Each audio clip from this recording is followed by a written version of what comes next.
What's up, guys? This is Discreet, Discretion, depending on where you've met me.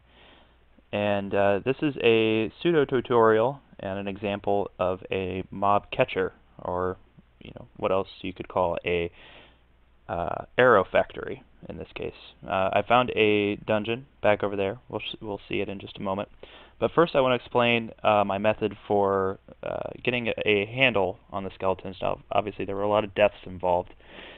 This technique that I use is going to be more suited to a string catcher or feathers if you find zombies or spiders. The skeletons have the ability obviously to jump and shoot at the same time, and the dungeons are typically only 4 squares tall. So if you do it up to 3, the skeleton can still stand on top of the spawner. This mossy cobblestone will act as my spawner, and jump and shoot over. So the technique that I used basically was just to create a sand wall. By pointing sand at the ceiling, I was able to just move along in this manner, like this, and create a wall without actually exposing myself to the bads. Coming around the corner, I would try and throw down a torch or two while still getting shot. The end result, the end goal, is to basically get this thing lit up. Now, let's say that our dungeon is about this wide, right here, and this redstone represents the wall. This may not be enough. Ooh. Anyway, we want to light this up a lot. Once it's fully lit, you can start working around it in the area with relative safety. So we get rid of our sand.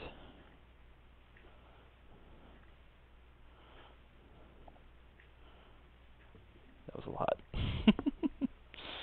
Anyhow, placed cobblestone all the way around it, creating a flat plane.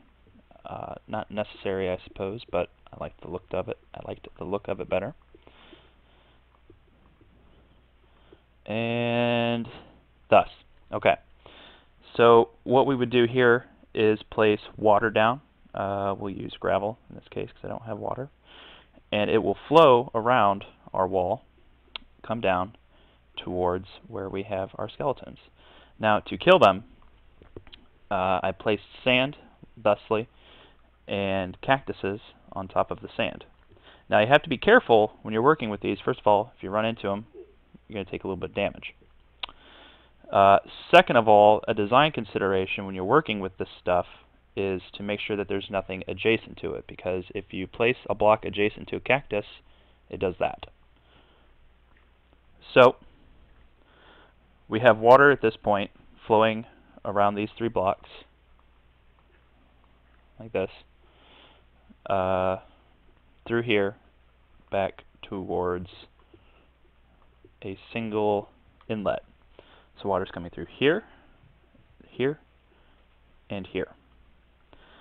With our cactuses on top, what we're able to do is place glass. You can use cobblestone if you don't want to bother making the glass. And we still need a place for the water to flow through. So we take those out. Take those out.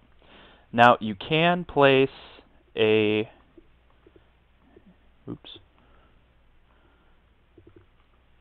the cactus can grow towards an adjacent square. This is fine. It's not going to self-destruct.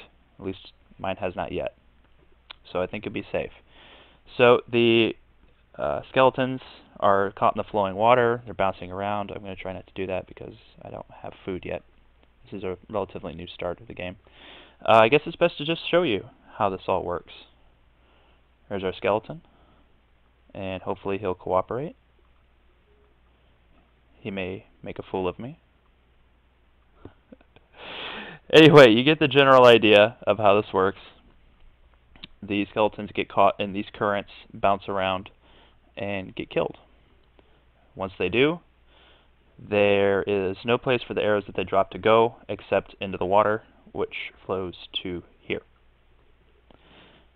So you can just AFK, leave the game running, and collect a whole bunch of arrows. Quick shout out to reddit.com for turning me on to Minecraft and the PAA multiplayer server.